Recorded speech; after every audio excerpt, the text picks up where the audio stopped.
Let's focus on that for just a second. I mean, Judith raises a point that sounds actually quite alarming. And you make the point that if it's easy to walk into the United States under whatever pretense you want, that we are less secure. But what is the evidence that changing immigration policy will make us more secure? What is the specific threat that will be eliminated, and how does it specifically manifest itself in the immigrant population? That I haven't heard. Yeah, good question.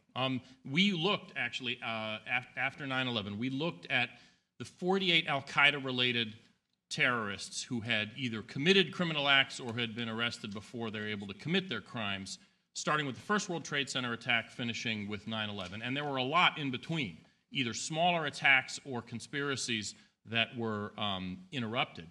And the majority of those people committed immigration violations.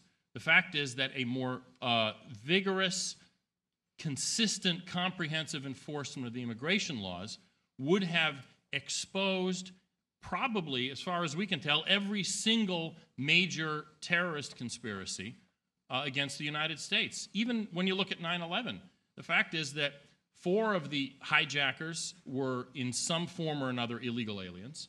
One of them came to study English and then just never showed up, and there was no way for us to know. A couple had overstayed. One had overstayed earlier and shouldn't have been allowed back in, but was.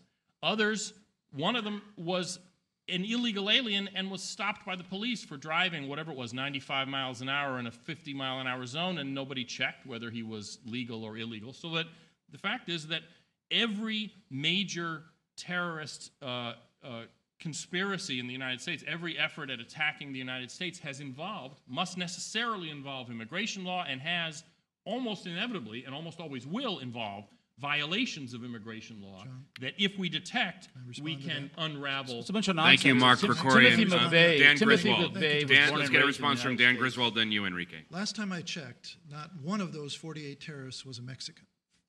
They weren't from Central America. They were from a particular part of the world. So we for just go after historical the Arabs reasons. first. Okay. For historical reasons, they were not from Central America. None of them snuck across the Mexican border to get into the United States, and yet that was where we were obsessed with our resources. So we were basically guarding our back door while the terrorists waltz in through JFK through the front door. It's not an immigration problem. You know, every day, if today was a typical day, 1 million people entered the United States. About 1 million foreigners a day enter the United States legally. The vast majority of them turn around and go home within 30 days or 60 days. That's our vulnerability.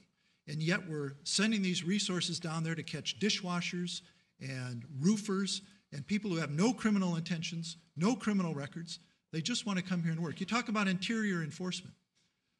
Again, what in the world are we spending all these resources going after businesses and peaceful, normal workers when the real vulnerability are bridges and nuclear power plants and other infrastructure? That's why the raids tailed off so much in 2003. It was because we were trying to guard our critical infrastructure. Well, I like McDonald's, but it's not critical infrastructure. If they want to hire a worker, I think they should be able to, and we should create that legal channel. If we had a sensible legalization program, all these problems would be more manageable. We'd be more secure if our Homeland Security Department was going after the real criminals and terrorists. So you want to and not abolish going all after employer peaceful sanctions. workers. That's all you want to do. Vernon That's Briggs. what you're saying. I mean, the reason we have these job sites, these roundups and what have you, is because we've got a law that says they're not supposed to be there. And there are people that are hurt. They're the low-wage workers of all races and ethnic groups. I'm not just concerned about Mexicans. I'm concerned about people of all races who are both illegal immigrants and those who are hurt in this country by the advert. Enrique? You cannot, by illegal you cannot, immigration. it was Martin Luther King that said you cannot legislate morality. And once again, they're using fear tactics of fear. As was mentioned by Daniel, none of those people were from Latin America. Timothy McVeigh was born and raised in the United States, and there's countless other people within this country that have committed terrorist acts. Terrorism doesn't come from a country, it comes from an ideology. And it comes from the policies that has been exhibited, especially these last few years, in many cases, by this country. People are reacting to it. Nobody supports terrorism in general. Nobody. We want to stop it. It's horrible. It's horrible what's going on. But look at what happened with the Canadian border, with the people, the Millennium Bomber, people, the Toronto terrorist cell. These types of situations, we should be working with our neighboring countries in intelligence, gathering intelligence, working together. That's the way that we solve these issues. Let's stop blaming continuously they're blaming one country, Mexico. It's not Mexico. It's an ideology. Let's start working together. It's very important that we don't succumb to these scare tactics. That's why you want to address the question of undocumented what they're trying to do workers. is use the politics of fear.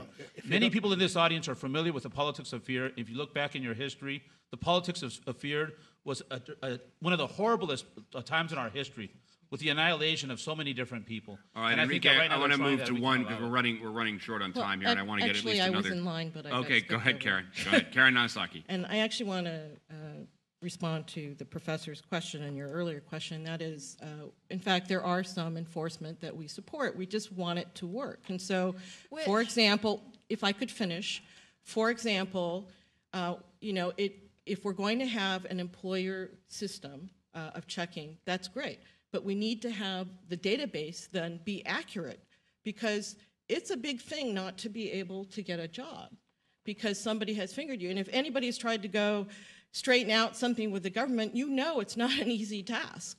So we just want to have a system that's going to work where people have the right to challenge, where the government has obligation to fix its database, where the sanctions are not so high that employers are just going to randomly start to racial profile as a way to avoid the problem.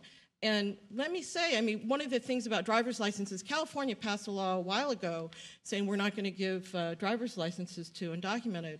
Well, they started denying licenses to Puerto Ricans because the people working at the DMV didn't understand who the Puerto Ricans were. They thought since they couldn't produce a green card that they were legally here. We cannot put those kinds of decisions at that level. We need to have a more professional border enforcement. We need more people.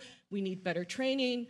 Border enforcement is great. Let's have a citizens commission to make sure it's done humanely and to make sure that people are being held accountable for how they act. But bottom That's line, what we're illegal saying. immigrants don't work. That should be the principle. If you would say that, I would go along with everything you said.